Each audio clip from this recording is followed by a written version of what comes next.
Okay,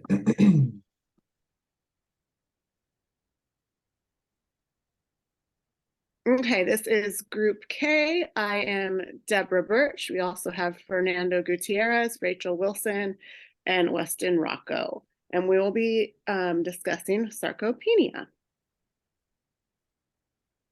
What is sarcopenia? According to the European Working Group on Sarcopenia in Older People, it is defined as a syndrome which is characterized by progressive and generalized loss of skeletal muscle mass and strength, with risk of adverse outcomes such as physical disability, poor quality of life, and even death. There is no one consensus on the definition of sarcopenia, which causes the rate of its prevalence to vary based on the definition and how it is defined. Who is at risk? Well, the main risk factors are age, gender, level of physical activity, and presence of chronic disease. So it's older adults get it more often, which makes it considered a geriatric condition. And it's older adults that are 65 or older. More older women get it than men, and that is possibly due to older women not being as physically active as older men. In addition, those that are not as physically active in general in their older lives are at higher risk. And like I said, those with chronic disease. The disease itself is independent of ethnicity, morbidity, obesity, income, or health behaviors. And according to the article by Sieber, in the US, older adults on average of 70 years or older, 36.5% for them suffer from sarcopenia. However, as I stated before, definitions and studies are inconsistent and vary, which shows that many people don't receive a diagnostic treatment, so these stats can vary. That is why routine screening and routine checkups are very important. Despite the sarcopenia's importance, it's often under-recognized and poorly managed. It's particularly due to a lack of available diagnostic testing and uniform diagnostic criteria. The criteria often focuses on loss of muscle mass, which does not include the loss of muscle strength or physical impairment as part of the disease criteria.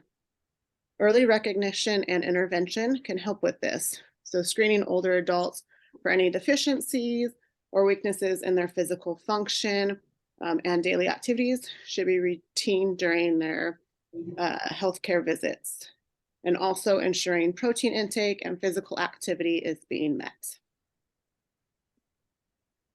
Some signs that you might have sarcopenia is decreased strength and muscle mass, become easily exhausted, walking more slowly than normal, having less interest than usual in being active, unintentional weight loss, difficult doing daily activities, and problems with balance and frequent falling. Some doctors for diagnosis will use the SARC-F scale.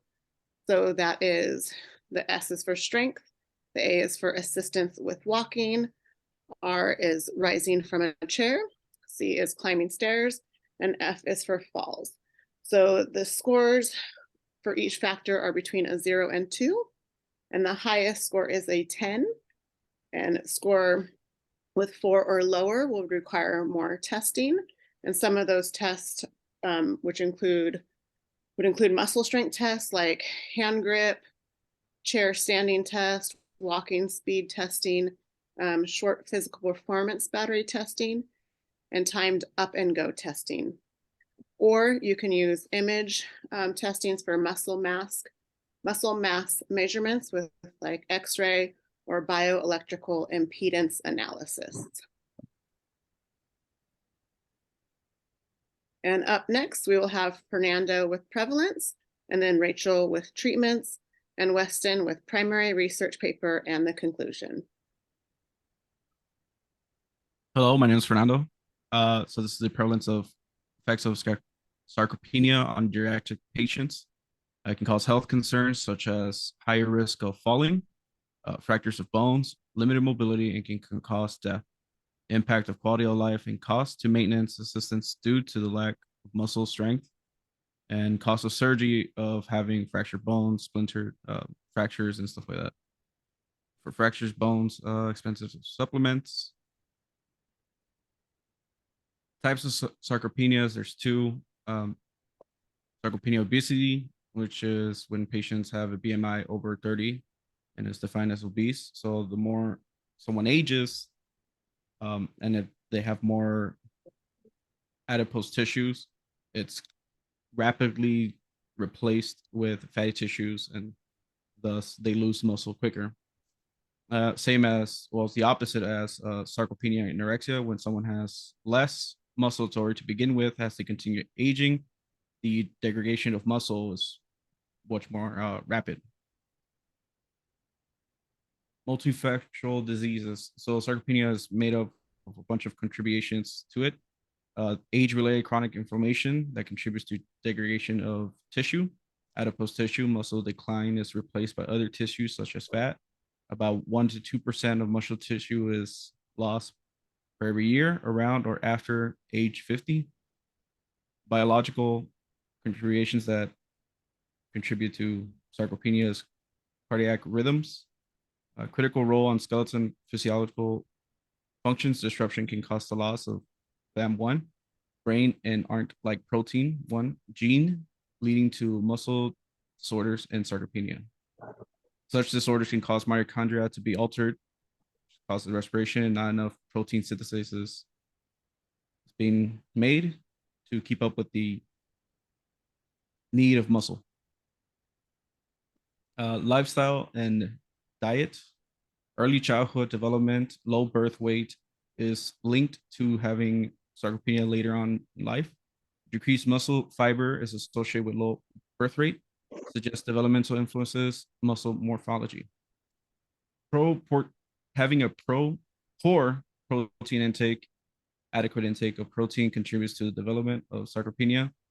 So that just means that you have low protein synthesized, it's being used, and protein energy malnutrition. And physical activity, if you lived a sedentary lifestyle, can contribute to further development of sarcopenia. When not using muscles, it leads to degradation sooner. And the type of lifestyle have you used, so if you use manual labor, you might have your muscles more. And if you worked on an office, you're going to have sarcopenia much more quicker than somebody else that has been used to manual labor. Risk factors is heredity, nutrition, and exercise. Hi, I'm Rachel, and I will be covering the treatments of sarcopenia. This is just an overview of the treatments that we'll be discussing. There are nutritional treatments, supplements, exercise therapy, and pharmaceutical treatments. So first up is nutritional treatments. Many individuals with sarcopenia are deficient in protein, so we want to increase the amount of protein that they are getting every day. So their recommendation is 1 to 1.2 grams of protein per kilograms of body weight. So since we do everything in pounds over here, an example would be a 140-pound individual weighs about 64 kilograms. 64 times 1.2, if you wanted that to be on the high end, gives you about 76 grams of protein per day. In addition to the increase in protein intake, the supplementation of the amino acid leucine specifically is recommended 2 to 18 grams per day, depending on the individual. And it is also recommended in conjunction with vitamin D supplementation. These together can stimulate muscle synthesis and increase muscle mass and function, as well as reduce inflammation. So recently there have been human trials about these herbal supplements, and they seem to have some positive effect on skeletal muscle, specifically curcumin, which comes from turmeric, which is that really pretty orange root at the top. alkaloids, steroidal lactones, catechins, proanthocyan, and gingerol, which comes from ginger, that lovely yellow root at the bottom. More research needs to be done on all of these before they can be prescribed to individuals for treatment for sarcopenia. Additionally, exercise therapy is a big helper, specifically body weight exercise and resistance training. So the little lady in the picture, she's got this band that is a resistance band. It can be used to do a lot of different strength exercises, and depending on the individual and their ability, you can increase resistance, increase repetitions to help them build muscle and maintain muscle and function. It has been shown to improve muscle strength and function, including grip strength and gait speed, which are used for the diagnosis of sarcopenia. And pharmaceutical treatments, there aren't any on the market specifically for sarcopenia right now, but there are a lot being studied, specifically androgen receptor modulators and ghrelin analogs. Androgen supplementation has been known to increase anabolic actions in muscle and increase muscle size and strength. So if you look at the little diagram in the blue, you'll see that a normal androgen level or supplemented androgens has increased anabolism of skeletal muscle, which increases the muscle mass and muscle strength, whereas an individual with low levels of androgens has low level of anabolic actions and decreased muscle mass and strength. Hello, I'm Weston Rocco. I'm going to be discussing the primary article that we had, as well as just some conclusions to the entire presentation. So as you can see at the top, the article that we chose was a controlled trial, and it was done on older adult women who have a diagnosis of sarcopenia, and it was going to show the effects of 16 weeks of resistance training on the muscle quality and muscle growth factors in these participants as well. It was a randomized controlled trial as well. So as you can see here, the purpose was just to test the effects of resistance training on muscle quality, function, fitness, and muscle growth factors.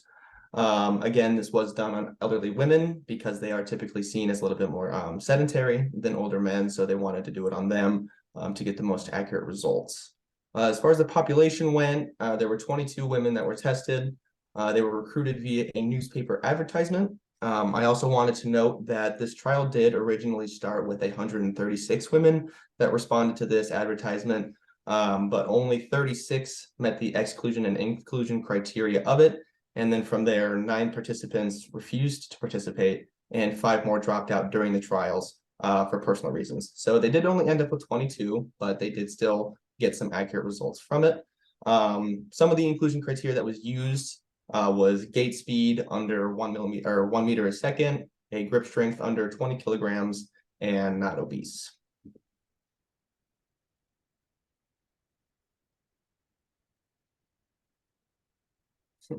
The experimental methods and data collection that was used for the trial. So the intervention group did do body weight elastic band resistance training. This was performed 3 times a week over the course of the 16 weeks, and each session was approximately an hour in length. The control group did not receive any resistance training. As far as data collection goes, they did use DEXA X-ray absorptiometry and computed tomography, as well as blood samples. And then in order to analyze the results, they used MANOVA and ANOVA analysis tools. The DEXA measured the body composition, and then the computed tomography measured thigh muscle quality. The blood samples they took were to measure growth factors such as GDF8, GDF15, follistatin, and activin A. Other characteristics that aren't mentioned here that were also measured included anthropomorphic measurements, functional fitness measured using the senior fitness test, grip strength, gait speed, as well as maximal isometric muscle strength. That was measured using an isokinetic dynamometer.